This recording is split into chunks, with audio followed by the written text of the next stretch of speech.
आज हम दोनों जा रहे हैं लैंसडाउन की तरफ। हम दोनों ने प्रोग्राम तो वैसे पहले से नहीं था, लेकिन एकदम से डिसाइड हुआ कि लैंसडाउन जाएंगे और अब हमने अपनी जर्नी शुरू कर दी है। जैसा कि आप देख रहे हैं, माय हस्बैंड इज ड्राइविंग और हमारी जर्नी शुरू हो गई है। आगे आगे हम क्या क्या करते हैं आप सबको बताते रहेंगे। सी यू देन।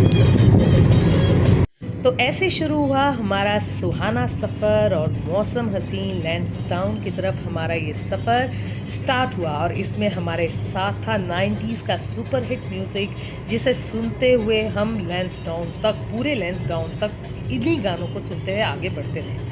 और ऐसा सफ़र ही क्या, रोड ट्रिप ही क्या, जिसमें आपने भुट्टा ना खाया हो। तो भुट्टा हमने देखा, साइड में एक भुट्टे वाला बैठा था और भुट्टे वाले से भुट्टा लिया। मेरे हस्बैंड मुझे भुट्टा देख करके चले गए कि मैं अपना वाला भुट्टा लेके आता हूँ। इन द मीन टाइम मैं इस चीज़ का वेट ही नहीं कर पाई कि उनका मैं थोड़ी देर वेट कर लूँ और उसके बाद भुट्टा खाऊँ। ये मुझे इतना ज़्यादा पसंद है भुट्टा कि मैंने तुरंत ही उसे खाने का फैसला ले लिया। इतना ज़्यादा मेरे हस्बैंड आए तो वो भी हंसने लगे, कहते you couldn't wait at least for a minute, मेरे लिए एक वेट तो कर लेते। पर चलो, उन्होंने इस बात को हंसी में एक साइड किया और कार को एक सेफ जगह पर पार्क करने का फैसला लेकर उन्होंने भी भुट्टा खाने का फैसला किया। इसके अलावा भी हमने बहुत सारे एक्सपीरियंसेस किए, जिनमें से एक ये एक्सपीरियंस था। दोस्तों, जैसा कि आप सभी को मैंने बताया था कि मैं लैंसडाउन जा रही हूँ। रास्ते में ऑब्वियसली बहुत सारी प्रकृति है, बहुत सारी सुंदरता। आप मेरे पीछे देख ही सक रहे होंगे कि ये area almost like forest area है। लेकिन एक बात बताऊँ आपको, मेरे जैसा पागल आपको कहीं नहीं मिलेगा, क्योंकि you know what I am attracted to, यहाँ पर ना कड़ी पत्ता इतना ज़्यादा, और जहाँ देखती हूँ कड़ी पत्ता वहाँ पर ही मुझे कुछ ना कुछ होने लग जाता है। आइए मैं दिखाती हूँ। ये देखिए, एक बिल्कुल करीब आकर हम जहाँ रुके हैं, यहाँ भी ये कड़ी पत्ता है। एंड मैं इसके पत्ते अपने साथ तोड़ रही हूँ, ले रही हूँ।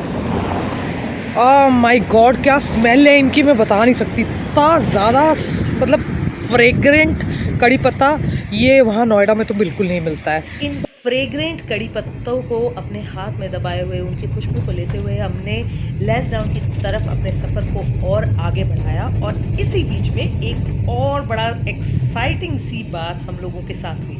ये देखिए क्या था। हाय फ्रेंड्स, हम लोग, जैसे कि अभी पीछे बात हुई थी, हम लैंसडाउन की तरफ जा रहे थे।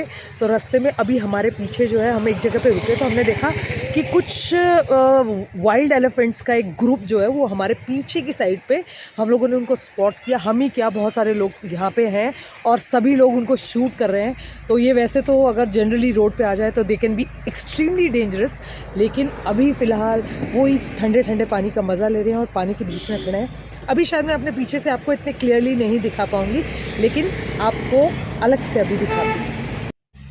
आहा, देखा आपने कितने ब्यूटीफुल लग रहे थे ये एलिफेंट्स। हालांकि इतना क्लोजअप मैं नहीं ले सकती थी क्योंकि फ़ोन से शूट करना it's next to impossible, but आप लोगों को अंदाज़ा तो लग ही गया होगा। ऐसे ही बहुत सारे छोटे बड़े एक्सपीरियंसेस को लेकर हम अल्टीमेटली पहुंच गए लैंसडाउन। ये शाम का टाइम था जब हम लैंसडाउन में पहुंचे। ऐसा सुंदर स्काई दिखाई दे रहा था। और फिर जिस होटल में हमने ठहरने का फ़ैसला किया था, जिसकी हमने बुकिंग कराई थी, वो एक छोटा सा रिज़ॉर्ट है जिसका नाम है स्नो क्लिफ रिज़ॉर्ट। वो लिया हमने। जब आकर हमने उसकी सराउंडिंग्स देखी, हालांकि बहुत ज़्यादा फैंसी रिज़ॉर्ट नहीं है, लेकिन बहुत ही सुंदर, एकदम नेचर के बीच में। ये देखिए, आप देख ही सकते हैं, बिल्कुल नेचर के बीच में ये रिज़ॉर्ट था और बहुत ही नीट एंड क्लीन, सब कुछ बहुत ही अच्छे से ध्यान रखा गया था यहाँ पर। बहुत ही खूबसूरत रिज़ॉर्ट था ये। यहाँ पर हमने जो फ़ैसला लिया था रहने का, ये बहुत ही सही फ़ैसला था हमारा, क्योंकि ना सिर्फ सराउंडिंग्स खूबसूरत थी, इनफैक्ट क्लिनलीनेस में भी और बाकी सब चीज़ों में भी ये रिज़ॉर्ट काफ़ी बढ़िया रिज़ॉर्ट है। अगर आप लोग भी कभी वहाँ जाने का फ़ैसला करते हैं तो ये रिज़ॉर्ट मेन लैंसडाउन से थोड़ा पहले पड़ता है, बट इट्स वर्थ। आप यहाँ रहेंगे तो आपको बहुत अच्छा लगेगा। आप ही देख सक रहे होंगे कितना ज़्यादा नेचर के क्लोज है ये रिज़ॉर्ट। रिज़ॉर्ट में पहुंचकर पहले हमने रूम्स वगैरह देखे कि कहाँ रहें। एक्चुअली ये इस वक्त की बात है जब ये पूरे रिज़ॉर्ट में शायद हम ही लोग रह रहे थे, कोई और नहीं था। एक्चुअली लैंसडाउन में ही बहुत कम टूरिस्ट देखने को मिल रहे थे, तो हम लोगों ने रूम्स अपनी चॉइस से सेलेक्ट किए और फिर फाइनली हम पहुंच गए उस रूम में जिस रूम में हमने रहने का फ़ैसला किया था। तो ये आइए देखिए, आप भी मेरे साथ चलिए और देखिए room. Beautiful, clean, simple, very good room, I liked it the most. बहुत ही बढ़िया लगा यहाँ पर रहना।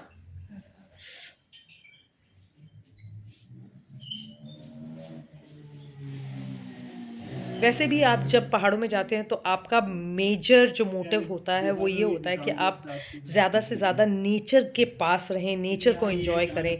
तो रूम्स जो हैं वो इतने मायने नहीं रखते, obviously comfort matters the most, लेकिन आप जो नेचर है उसमें ज़्यादा रहना पसंद करते हैं। तो जल्दी ही रात हो गई थी, ये 7 से 8 बजे का टाइम है शाम के। रात जल्दी हो गई थी और यहाँ पे घूमना अलाउड नहीं होता रात में। और दोस्तों अब इस वक्त मैं हूँ यहाँ के लैंसडाउन से थोड़ा नीचे है, ये स्नो क्लिफ रिजॉर्ट है, यहाँ पर मैं रुकी हुई हूँ। और अभी वैसे आप इतना अच्छे से देख नहीं पा रहे होंगे क्योंकि अंधेरा हो गया है, लेकिन जैकेट पहने आप मुझे देख सकते हैं। नोएडा में हम 28 से 30 डिग्री से अब यहाँ आ गए हैं। हालांकि यहाँ पे टेम्परेचर बता रहे हैं कि 21 डिग्री है, लेकिन 21 डिग्री से कुछ ज़्यादा ही फील हो रहा है क्योंकि ठंड कुछ ज़्यादा लग रही है, हाथ पैर ठंडे हो रहे हैं, हवा बहुत तेज़ चल रही है। मैं इस एक ऐसे एरिया में हूँ जहाँ पर इतना हवा का ज़्यादा असर नहीं हो रहा है, लेकिन ज़रा सा भी बाहर इस एरिया से जाते हैं तो इतनी ज़्यादा तेज़ हवा है कि मैं आपको बता नहीं सकती। एक आधा कोशिश करती हूँ कि एक ऐसा कुछ क्लिप आपको दिखाऊं जिसमें आपको आइडिया लग सके कि हवा का इस वक्त कितना ज़्यादा ज़ोर है, कितनी तेज़ी से यहाँ पे हवा चल रही है। थोड़ी देर पहले यहाँ पे बरसात होके आती है, गीलापन नमी जो है वो चारों तरफ है।